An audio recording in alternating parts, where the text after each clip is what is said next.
We all know the day where the world held its breath and the doomsday clock was 1 minute away from destruction.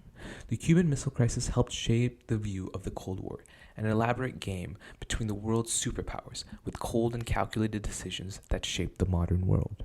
After the 13-day harrowing affair, where Soviet short-range nuclear missiles were brought to the island of Cuba, President John F. Kennedy and Soviet Premier Nikita Khrushchev were able to strike a deal. The Soviets would remove their missiles from Cuba, and America did the same in Turkey. However, there were two big problems after the deal.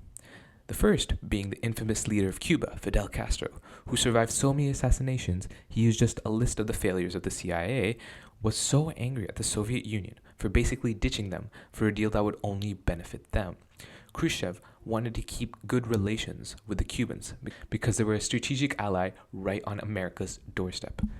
Now, this was somewhat related to the second problem, where there were about 100 nuclear missiles that the Americans had no idea existed on the island, since their reconnaissance wasn't able to identify all the missiles and had missed them when they came into the island.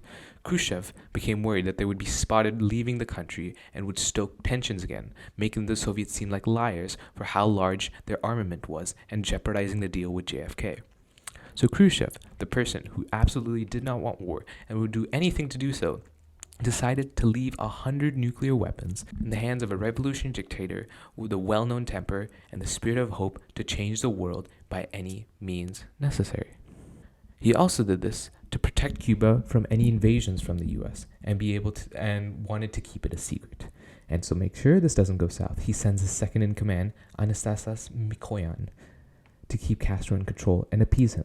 However, Castro was anything but controllable.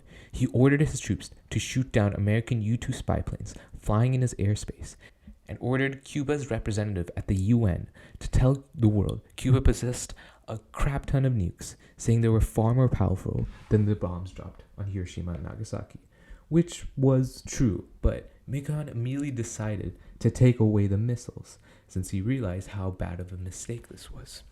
Castro was pissed. He accused Mikoyan and the failings of the Soviet Union straight up, listing things for 4 long hours, saying how the Soviets failed to cover the missiles during the beginning of the crisis, failed to shoot down the American U-2s, and stating how Cuba was ready to die for the Soviet Union and how he expected the Soviet Union to do the same, asking them, begging them to keep the nukes on the island.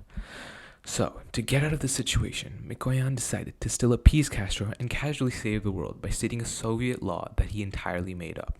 The law stated that Soviets were barred from gifting nuclear weapons to other countries, since during the Cuban Missile Crisis, Soviet soldiers were present and in charge and in control of the nukes. Castro immediately asked, "When are you going to repeal that law?" Mikoyan stated, "We will see." In that month, the 100 nuclear missiles were shipped out of Cuba, saving the world from a nuclear threat they did not even know about until decades later.